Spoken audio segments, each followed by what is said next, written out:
Right, hey guys, how are we doing? Just gonna start off and apologize if you can hear a buzzing sound in the background. My computer is playing up. I'm going away on a holiday in like a couple of hours. This is the last video I've got to schedule to upload, so I'm just trying to keep with that.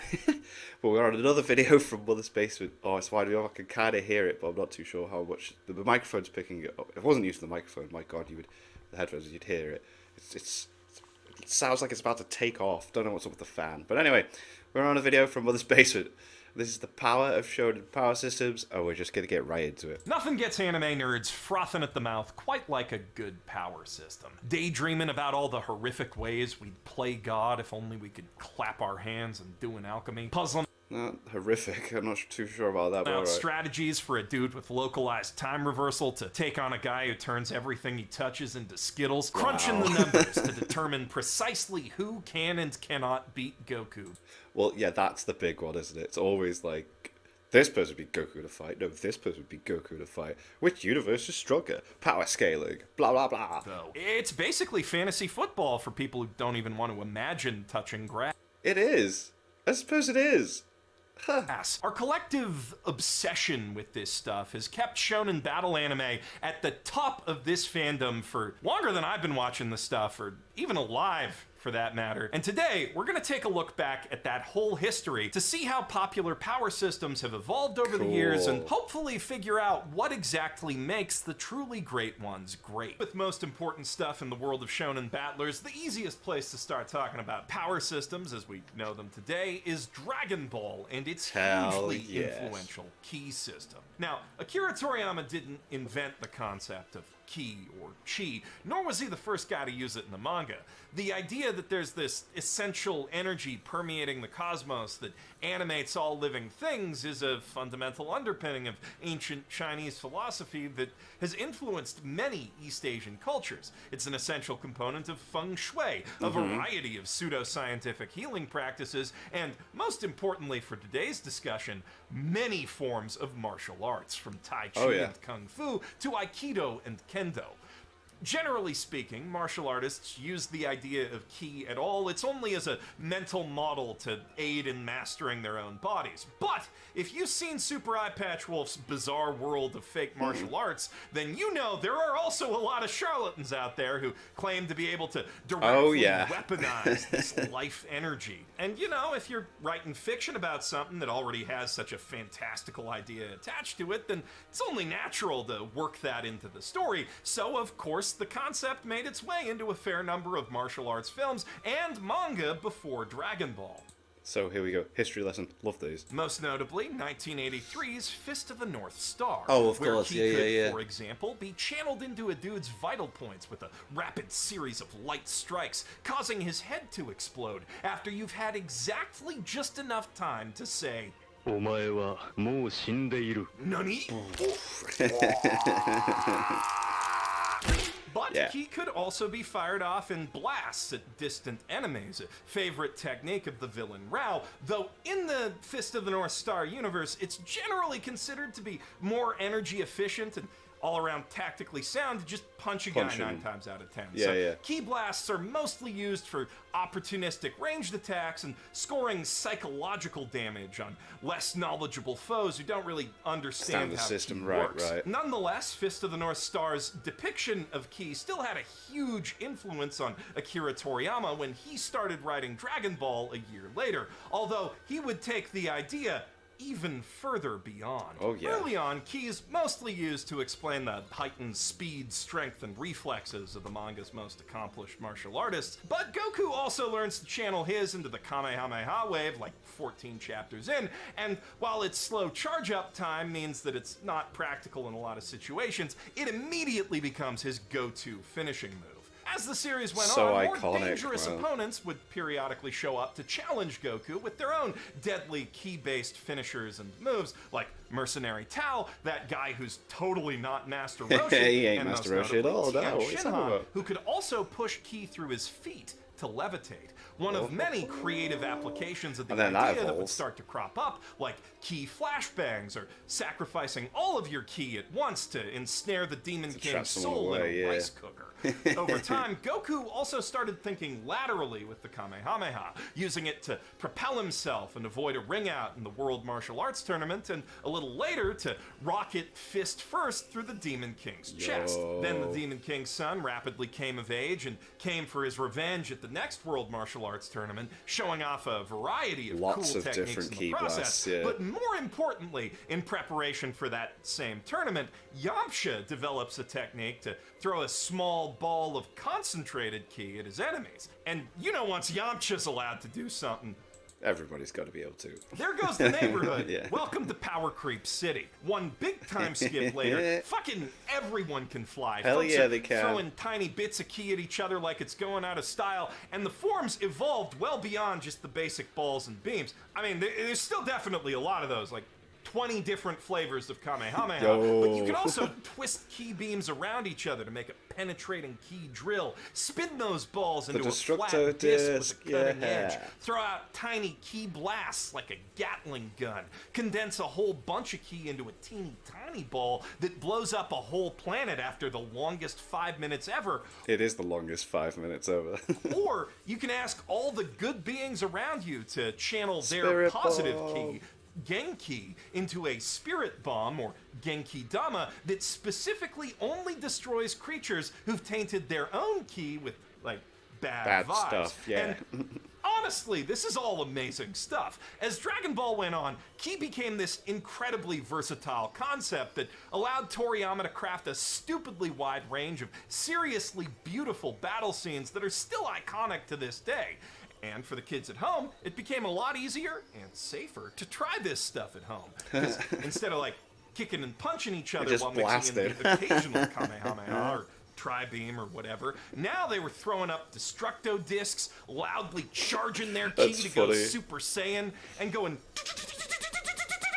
at a safe distance where they would only endanger public humiliation. silly, That yeah. fun, accessible play factor is one of Yeah. Ki's biggest strengths as a system. I mean, the internet's still pumping out Saiyan OCs 3 decades later for a good reason, but it also has some big downsides, which only become more pronounced the longer the series gets. Put simply, Ki's too simple for its own good. It just doesn't leave much room for varied, unique power sets. Right, I see. Yeah. Like Hunter x Hunter's Nen system and stuff like that. Those kind of peaked with the Ginyu Force. So, past a certain point, DBZ ends up devolving into a series of really basic slugfests where the guy with the girthiest beam usually wins. Yeah. Which is something there's still pretty sizable audience for, clearly, but that audience doesn't really need more than one thing like that, so we gotta take a quick detour. As the genre grew into a genre, future and contemporary series would need to find ways to differentiate themselves from Dragon Ball. Right, I see what it means. Like, it didn't want to be like, hey, you're just doing the same thing. So, maybe similar, but like, different. Ranma did it by mixing up its martial arts action with proto-harem shenanigans. Saint Seiya added the wrinkle of power channeling clothes to its We Have Ki at Home Cosmos system. And around the same time Goku's good-for-nothing brother was rolling into town to be a bad influence on his nephew, another series was getting ready to completely break the mold. In its first 2 parts, JoJo's Bizarre Adventure, let's go. Hamon, the introduction of Hamon, and then the evolution into the stands. Adventure was basically British Fist of the North Star with vampires. And even then, it did do some really interesting and influential things with its key-adjacent magic sun breath martial arts system, Hamon, giving us creative applications like sticking to walls, Spider-Man style, by pouring the energy into your feet, or like blowing bubbles that are really, really hard. Also, bubbles that are hard. Unparalleled fashion. But after time skip into the modern day, while it did keep a couple vampires around for posterity, Part 3 threw that system out and replaced it with something far more unique and versatile. The stands. Stands are basically psychic powers, which had been used in other manga and anime like Akira, Kimagure Orange Road, and Spriggan that very same year. But JoJo's creator Hirohiko Araki had the innovative idea of melding that concept with the shonen martial arts formula that was evolving at the time, and more importantly, he made the bold artistic move of embodying those psychic powers in weird little robot ghost dudes named after tarot cards, and then once he ran out of those, albums from his shelf. Once he realized he could get away with that, references. he started basing the powers of those robot ghosts on the names of random bands, songs, and albums too.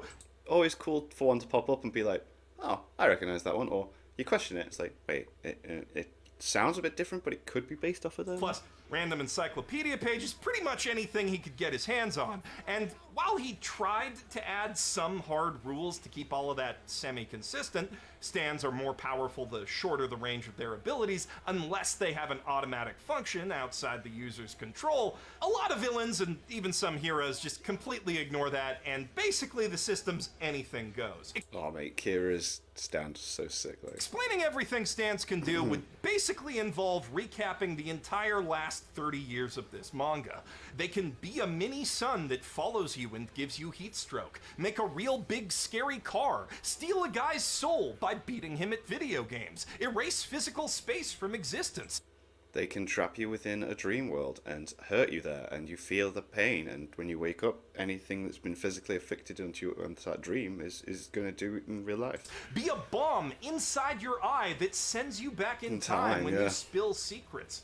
Hypnotize dudes into turning into snails with deadly rainbows. Violate all the copyrights in Florida simultaneously. Yes, all the Disney stuff. Or instantly make this video twice as long the second I even attempt to describe King Crimson. JoJo That was a very clever edit. I like that. dramatically expanded the possibility space for battle manga powers, from martial arts with laser beams to essentially anything the author could imagine anything and you draw. think of, yeah. In Part 4, it also introduced the idea that stands could be a reflection of their users' personalities, but it's kind of inconsistent with that. A lot of the time, it kind of seems like Araki just came up with a cool idea for a power and stapled it onto a cool idea for a guy that he also had, with very little care for the symbolism. But anyway you slice it, stands stand behind only Ki and arguably one other thing we're about to get to as one of the most influential power systems in Shonen. In 1992, as JoJo Part 3 was steamrolling toward its epic finale, another manga appeared on the scene that didn't really rock the power YuYu Hakusho. system boat at all, actually, but pushed the genre forward in pretty much every other way. Yoshihiro Togashi's YuYu Hakusho gave us a rich, emotional story with a compellingly flawed teen hero that set a new bar for shonen protags and their whole supporting casts. Kuwabara could really use your help on this one. But I hate Kuwabara. And it did it all while effectively redefining the whole shonen battler template with some of the best plotted story arcs in manga history, including what is to this day still the greatest tournament arc ever. Apparently I will so. die on that hill. Apparently so. I still need to watch this show. If this was a video about any other aspect of this genre besides power systems, Yu Yu Hakusho would have its whole own chapter. But on that front, its only real innovation was to take the basic idea of the Genki Dama, that there can be good and bad ki, and codify that into a formal system where spirits and demons have their own distinct flavors, Reiki and Yoki. Until the last couple chapters, that's mostly a lore distinction though, and the way that they're used isn't really all that different from Dragon Ball and a little bit of JoJo. Even if specific applications, like making a sword out of ki that can cut through dimensions or doing finger guns like pew pew are abnormally rad. I don't know if it would really be worth mentioning at all here, except that somehow that incredible, influential, groundbreaking manga was just Togashi's warm-up lap. After burning out on weekly chapters of Yu Yu Hakusho due to health issues and other problems in 1994, he got to work developing a new adventure manga concept that spoke to his personal obsession with collecting stuff. In 1998, Hunter x Hunter was released to the world, and a year after that, it introduced what is still the Nen is such a great power system. Gold standard by which all other shonen power systems should be judged. Nen. It took that long because Nen is so much more powerful than any other martial force in this manga's universe that extreme steps need to be taken to stop it from falling into the wrong hands and destabilizing the whole geopolitical situation. Unless you're extremely lucky, you have to pass an absurdly difficult and dangerous exam, which takes the whole first 38 chapters of the manga, just to get the okay to learn it from one of the few teachers scattered around the world. And Yeah, it's like, what? It took that long, and it's like, yeah.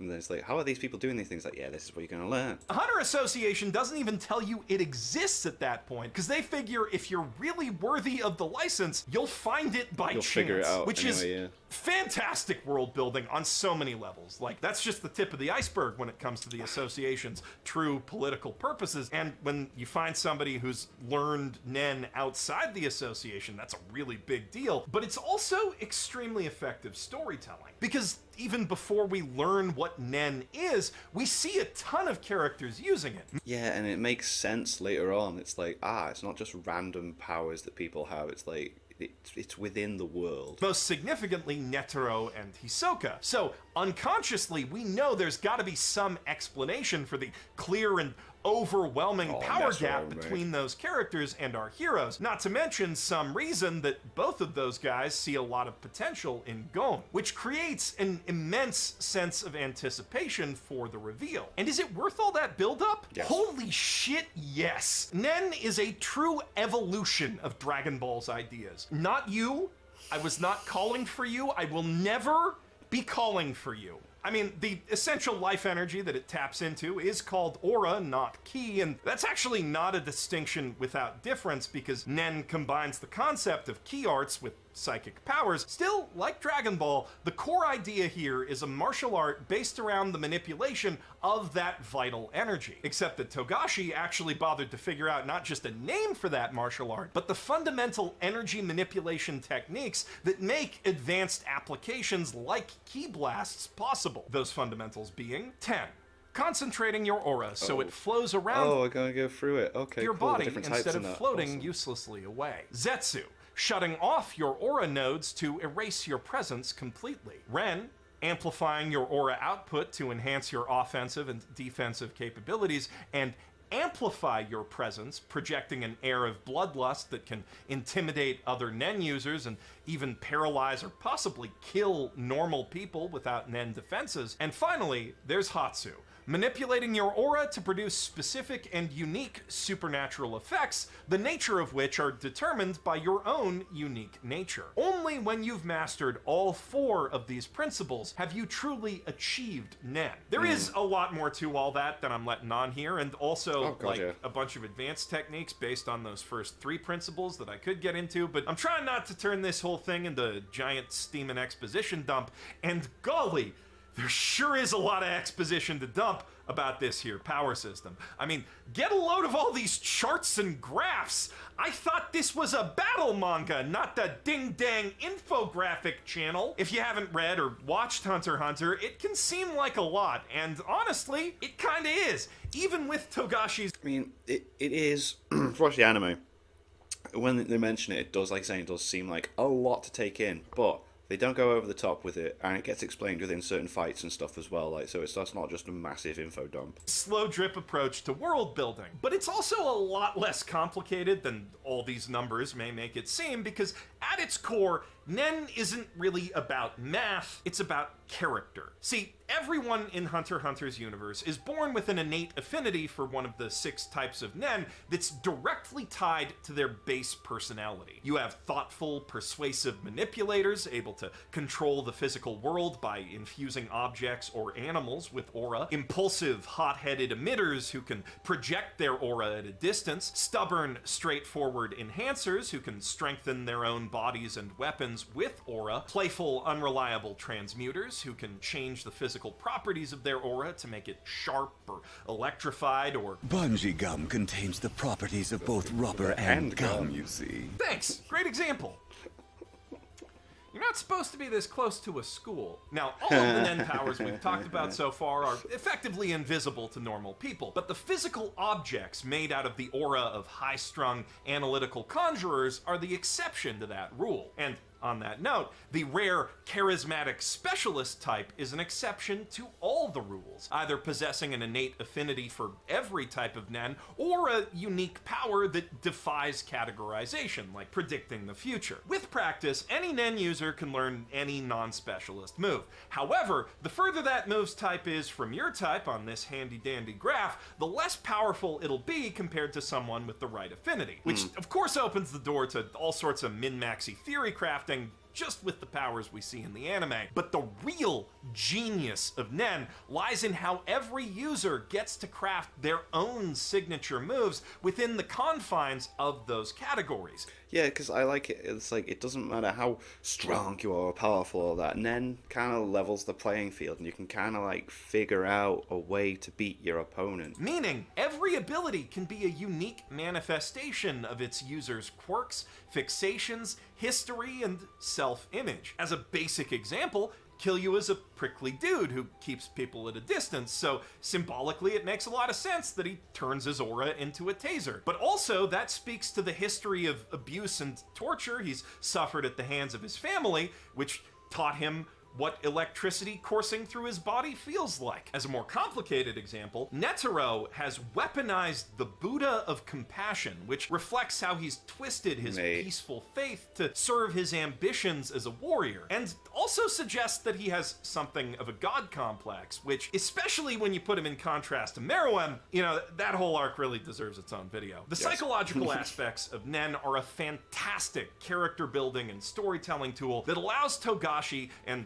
any mangaka inspired by him to explore who a character is through what they can do. But as a side effect, they also make it effectively impossible to read or watch Hunter x Hunter without also spending hours thinking about what your Nen would you no matter how old you are. For instance, my Nen, Stack the Deck, would let me capture any object, phenomena, or event that I can frame with my fingers and describe in a succinct paragraph onto one of 40 blank trading cards. When I activate the ability, 4 random cards float out of my deck, and every time an enemy attacks me, I get to draw one more. I can then use the conjured cards themselves as weapons or shields, but more importantly, by grabbing hold of one and revealing it, I can reproduce whatever...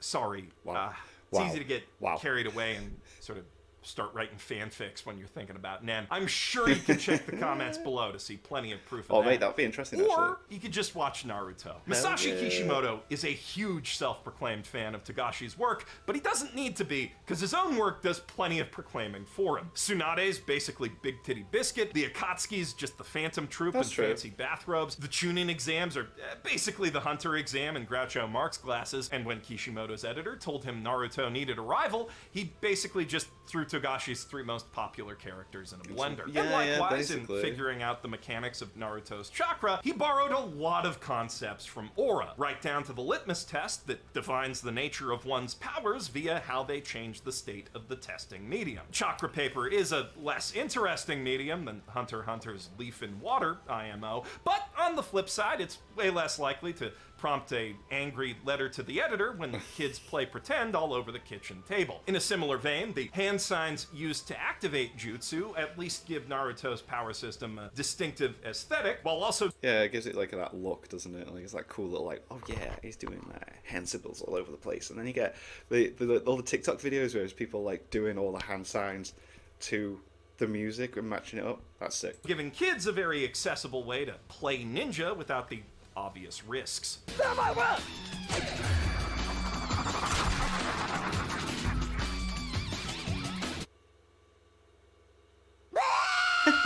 But yeah, in terms of actual applications, taijutsu's just enhancement, puppeteers, shadow stitchers, and animal handlers are all various flavors of manipulator. Shadow clones and summoning are conjuring moves, only bigger sometimes. Most long-range jutsu are emission analogs. The fact that all chakra has an innate elemental affinity does add some wrinkles to transmutation, or change in chakra nature, like the ability to combine elements to make new ones, but in practice that really just limits the possibilities more than anything else. I mean, No chakra nature has the properties of both rubber and gum. gum. Now, in You're right, theory, yeah. the biggest difference from Nen is that Jutsu doesn't place any soft or hard limits on what kind of techniques anyone except Rock Lee can learn, but in practice, everyone kind of sticks to a small set of signature moves that are mostly unique to them, including the snake guy, whose whole thing is snakes, even though his other whole thing is supposed to be learning every jutsu that there ever was. Basically, it's yeah. Hatsu without the character development. Though, that doesn't stop a lot of those powers from being straight up awesome. Shikamaru and Gaara Shadow are both possession. amazing Amazing. concepts for Yeah, yeah. manipulators. Haku's ice mirrors will forever be stuck in my brain as one of the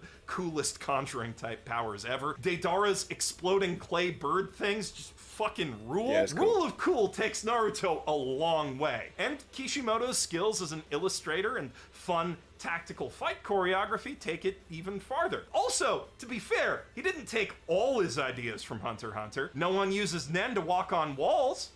That's a JoJo thing. Of course, you don't need to reinvent the wheel to make a great battle manga. Just look at YuYu Hakusho. And all things considered, it was probably good for the genre as a whole that the third best-selling battle manga of all time had so much Hunter x Hunter DNA to pass on to its many progeny. But at the same time, I do think Kishimoto's lack of confidence in his own ideas is a big factor in Naruto falling off as hard as it eventually does. Okay. Instead of Naruto running with the few cool new concepts he did come up with, like Genjutsu illusions, and leaning into the deceptive ninja mind games that made the early series action distinct and fun, he just kept falling back on what worked for his predecessors. Bigger battles with bigger, cooler powers, and as a result, he ultimately fell into the same trap as Toriyama. But of course, that is only a third of the big three. One And the Piece. biggest of the three, the best-selling manga of any All type ever time. written, in fact,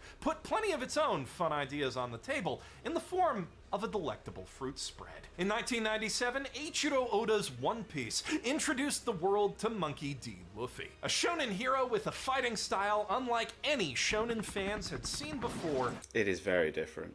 unless they watched Popeye. Oh, okay. But unlike that, Sailor Man, there's more to how Luffy can do that than simply because cartoon. He's made a rubber! How did that happen? Yo ho ho, he took a bite of gum gum. The fruits of the Sea Devil can be found in all corners of One Piece's world, each one granting a unique cartoon superpower to the first person who takes a bite at the cost of their ability to swim. These powers are separated into categories based on how they work. For example, Logia fruits turn their user's entire body into a primal element like Yeah. fire or lightning, while Zoan fruits fruits grant their are user the form and animals, abilities of a real or mythical animal, which, in theory, places more conceptual limitations on what a fruit user can do than, say, a stand user. But the third category, Paramecia, is basically just everything else. So, yeah, from slowing time to making pocket dimensions to turning your lot. There's boogers a into lot. bombs, the only real limit is whatever Eiichiro Oda thinks is funny.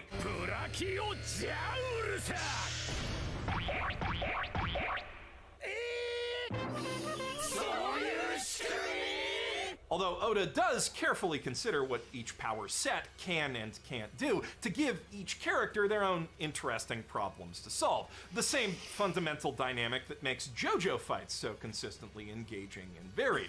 That said, as the many parts of JoJo prove, stories that focus too heavily on an individualized power system can end up feeling a little disjointed, which would go against One Piece's ultimate goal of being the manga Lord of the Rings, so the series also takes a page out of Togashi's book by introducing a secondary Haki. universal power system partway through, whose secrets are It is Haki, jealously isn't it? guarded by the world's elite. And by partway through, I mean, nobody even says the word hockey until like chapter 500. Kept you waiting, huh? The three types of hockey each borrow ideas from some of the foundational Nen techniques, although Oda makes some key changes to each of them to reinforce the idea that hockey is supposed to be literal willpower, not just a generic psychic aura. Armament hockey is basically Ken, a Nen technique that enshrouds the user in a defensive aura mixed with Shu, which infuses objects with aura to strengthen them, and more importantly in the context of One Piece, allow regular-ass people to hit Devil Fruit users who would otherwise be intangible or invincible. Yeah, it's like they had to level the playing field at some point, didn't they? Because not everyone has a devil fruit. Observation Haki is clearly inspired by N, which extends the user's aura outward to detect any movement within its radius, though it also allows you to read the willpower of other living creatures So technically within seeing that the future radius to slightly, predict their movements. yeah. Lastly, the rare Conqueror's Haki works a lot like Ren, projecting your willpower outward to dominate the minds of others, though with practice it can also be used to block Observation Haki or even infused into attacks to give them extra non-defensive oomph. Haki is not a super expansive or flexible system, but then One Piece doesn't really need it to be. No. It just needs to complement the Devil Fruit powers, which it does spectacularly both on an action level and, more importantly, a thematic one.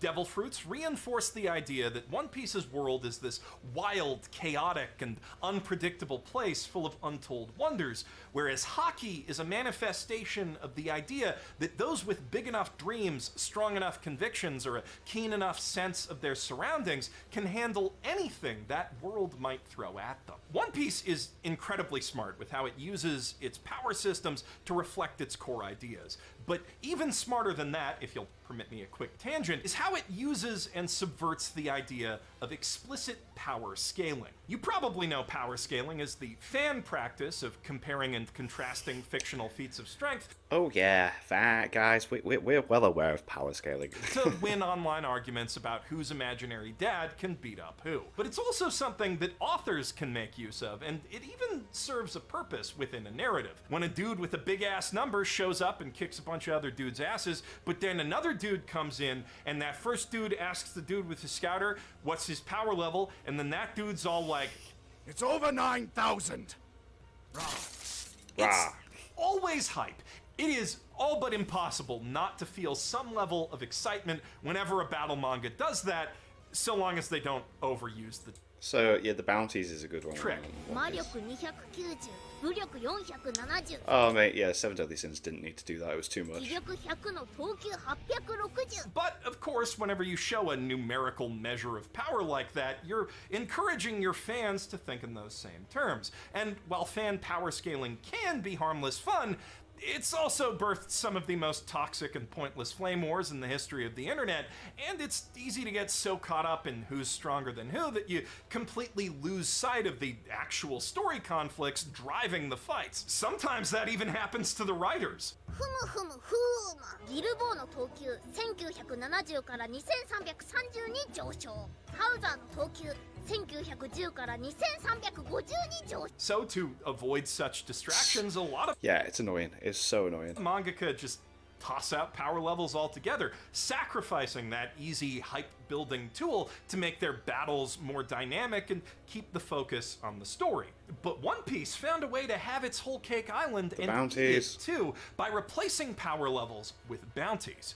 Bounties are assigned to pirates by a bunch of bureaucrats who've never even met them based on how dangerous they think they are to the world government specifically. So like, a really, really strong dude who can explode an island by himself can have a high bounty, but so can a literal child who just happened to learn a regime Just like she knows a lot of stuff that they don't want people to know. delegitimizing secret. Also, the numbers are often based on faulty or straight up wrong information, like Chopper only has 1,000 berry bounty because the government thinks he's Luffy's pet.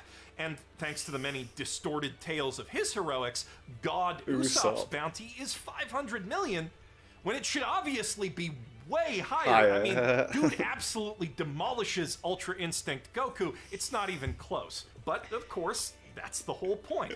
A high bounty is no guarantee Love that that. someone will win or even contend in a straight up fight, but what it does guarantee is they're about to do something interesting in the story. Meaning Oda gets to tap into that DBZ hype factor without limiting the scenarios he can write. Last but not least of the big three is Bleach, whose power system, Radioku, actually has a directly objective and consistent measure of power levels in Reiatsu, or spirit pressure, but nonetheless gives power scalers aneurysms because of how insane it gets. Come to think of it, it can also give the characters in the show aneurysms if they get too close to someone with a lot Yeah. of spirit Yeah, pressure, yeah. because it's literally a kind of atmospheric pressure, not just, you know, a thing that they call that because it sounds cool. See, at the most basic level, Rei-Ryoku is simply the ability to sense and manipulate atmospheric spiritual energy in the form of spirit particles called reishi. But each kind of spiritual being in the series, Shinigami, Hollows, Quincy's, and Fullbringers, has their own type of Rei-Ryoku,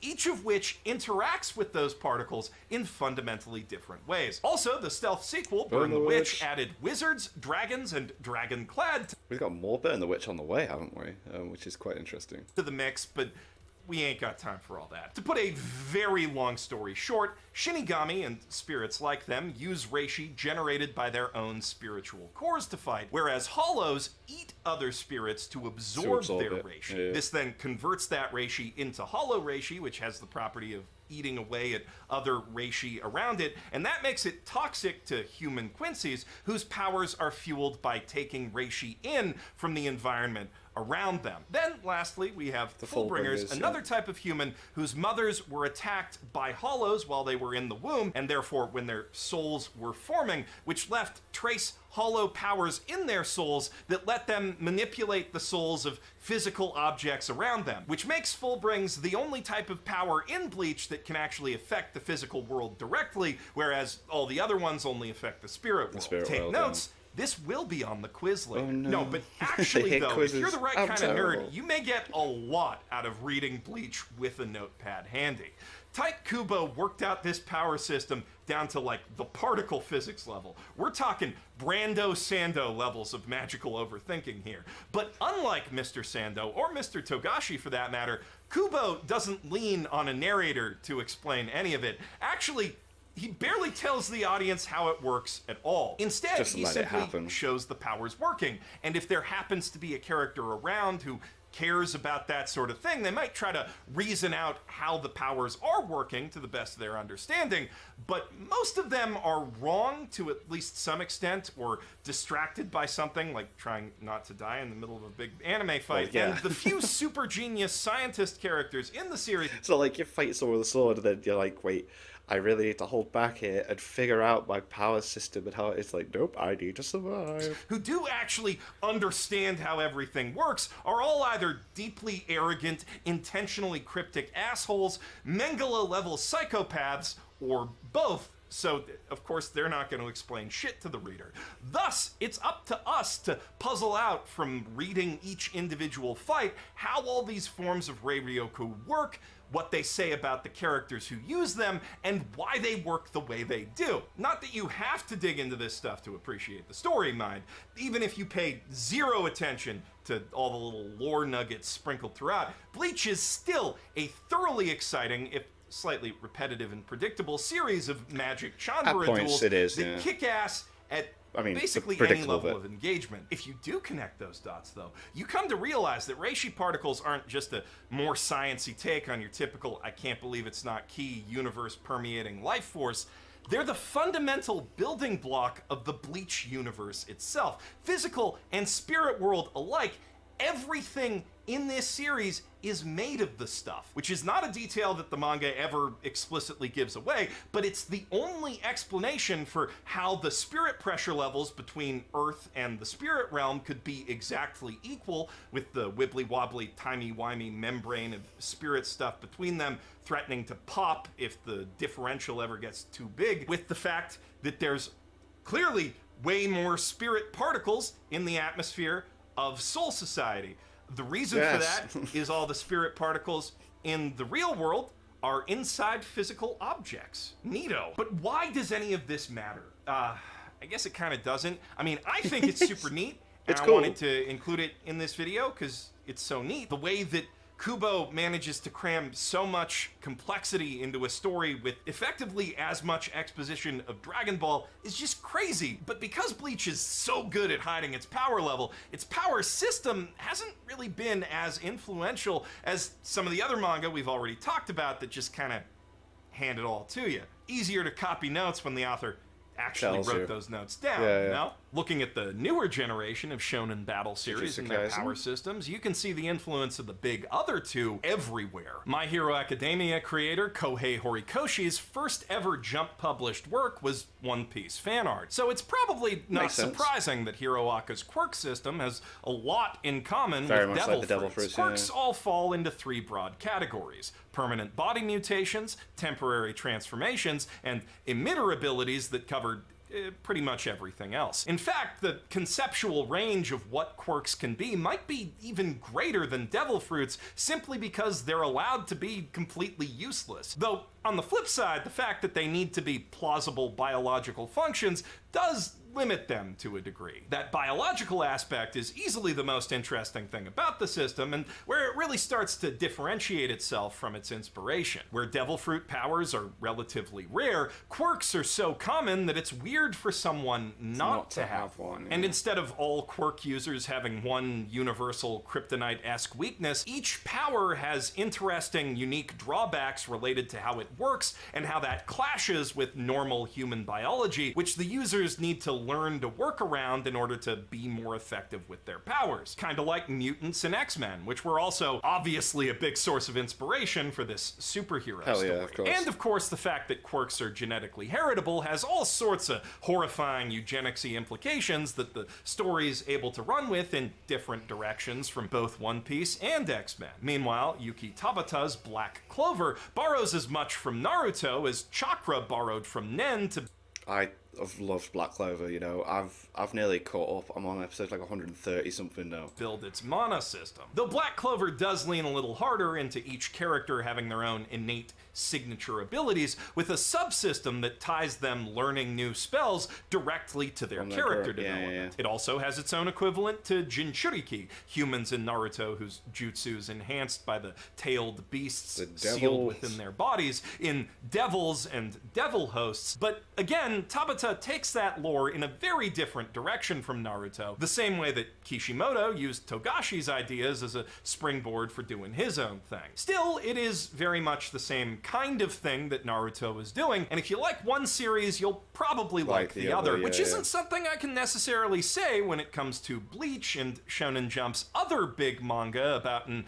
elite corps of monster fighting samurai with cool swords. Like Bleach and YuYu Hakusho, Demon Slayer features two distinct power systems that its heroes and monsters use. But the big difference is, Demon Slayer's systems are grossly imbalanced in favor of the baddies. Demons may as well have stands, what with all the crazy reality warping, physics-defying nonsense they get up to, while the only tool that humans have to do the thing in the title Swords. is breathing so good they can slice a boulder in half. Which is impressive, don't get me wrong, is some but on the impressive grand breathing, my shonen God. power scale, all it really does is slightly reduce the incline of the playing field by making it physically possible to kill a demon, not easy or even feasible a lot of the time. Restricting the heroes to this grounded martial arts style power system while the villains get to go hog wild with magic They do go anime crazy, my bullshit God, imbues Demon Slayer's fights with a distinct tension you don't see in many other shonen. Kinda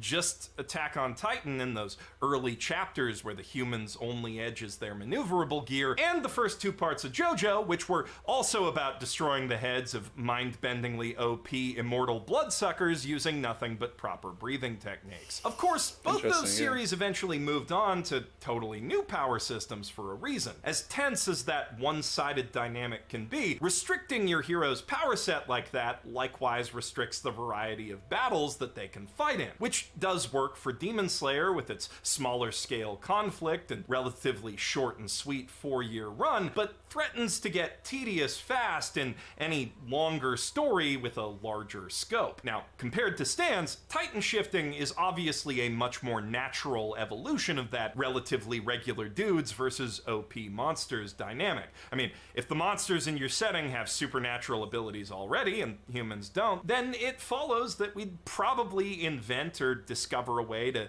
use those abilities for ourselves. Yes. That's just human ingenuity. And that concept's actually been gaining traction in shonen manga lately as an alternative to key-like power systems in series like Kaiju Kaiju number number 8. eight. Yeah, in yeah, yeah. fact, you can That's trace boss. it back through That manga's Evangelion great.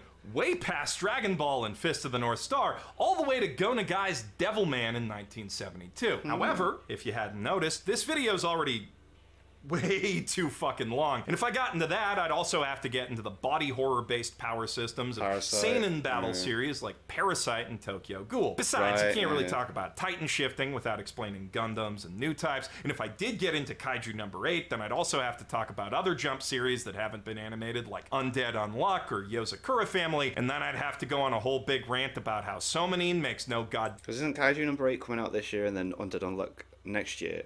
They're both definitely getting anime adaptations, which I'm excited for. Damn sense. Plus, I already glossed over Saint Seiya, didn't even mention World Trigger or Hitman Reborn, and I barely touched on the lineage from JoJo to Yu-Gi-Oh! To Shaman King, which directly leads into Bleach's Zanpakuto and Magi's Jin Equip system, not to mention Soul Eater's demon weapons, and if Shonen Gangan manga's on the table, then I gotta talk about FMA, and that needs at least a half an hour to itself, and if I do that, then I definitely can't hold myself back from getting into how the Avatar cycles reflected in the physicality of the real-world martial arts they used as a basis for each bending style. And look, it's a lot. This topic is simply a bottomless pit, and we gotta stop somewhere lest we dive so deep there's no coming back.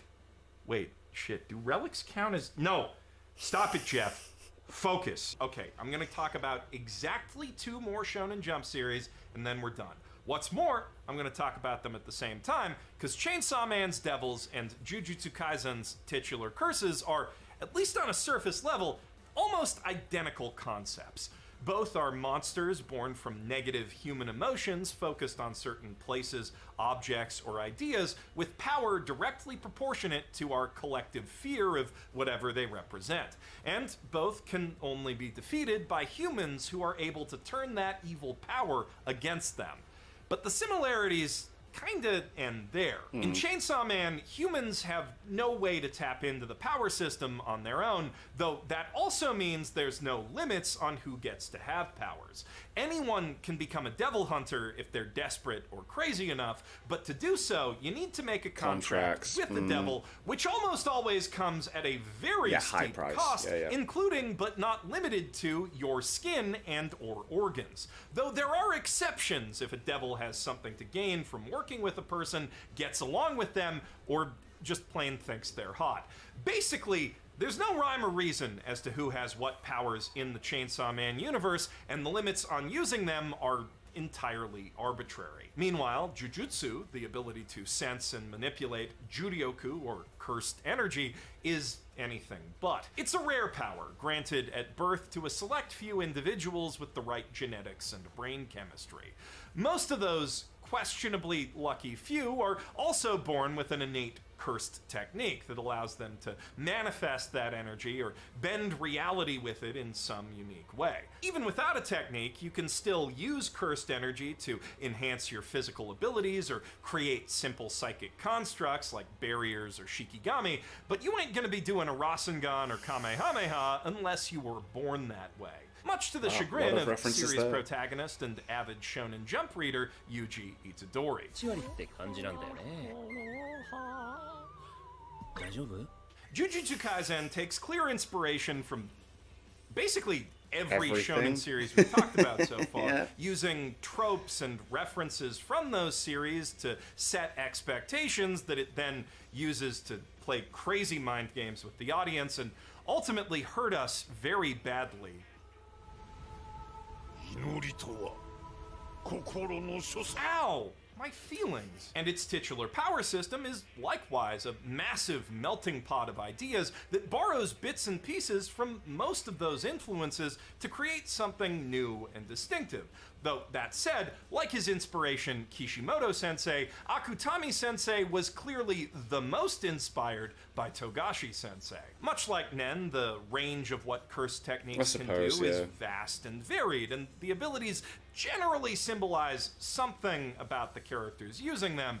But also like Nen, there's a core base of martial artsy fundamentals underpinning all of that everyone makes use of, which tie into a comprehensive and consistent set of fiddly little metaphysical rules that govern how all abilities work and interact, and that forms the tactical backbone of basically every fight in the series. JJK is so committed to helping the audience understand all of this that it bakes an excuse for sorcerers to explain their powers into the power system itself by expanding on a concept from Hunter x Hunter.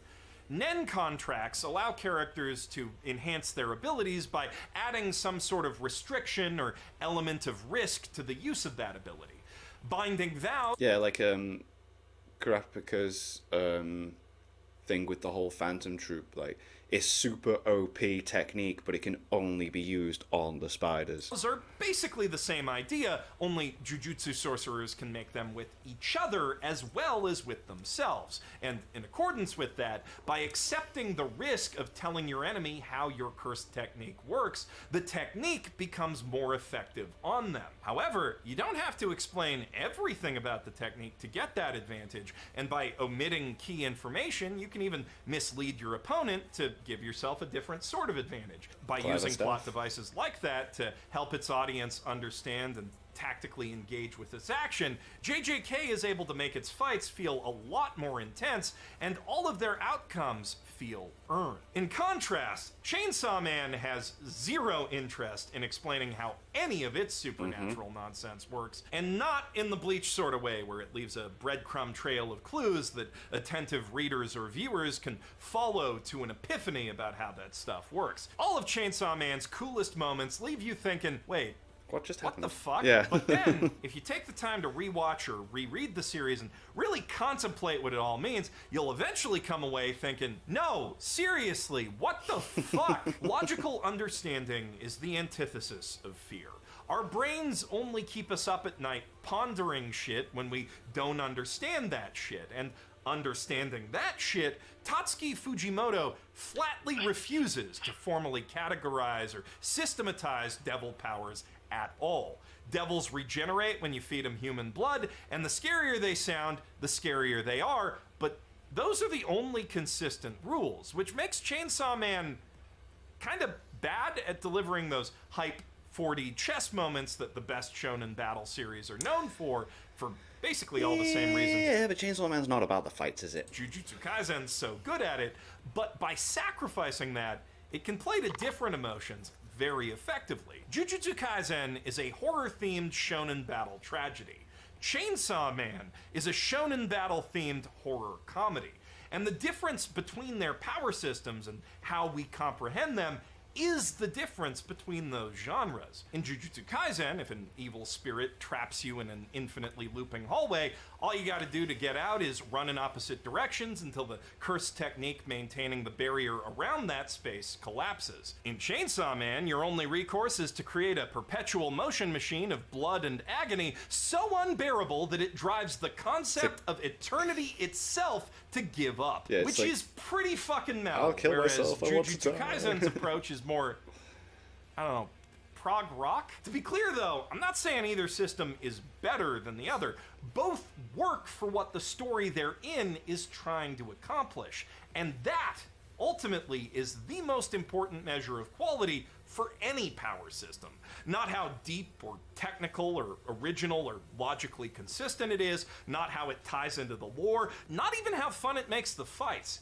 If the ideas and emotions that your rules of engagement emphasize match the themes and tone of the moments between the fights, it's probably a good system. And if they don't, hopefully your art's good enough to get away with it. I'm Nice. Jeff Thu, professional anime fight analyzer, and I really got to get back to cursing Gege Akutami right about now.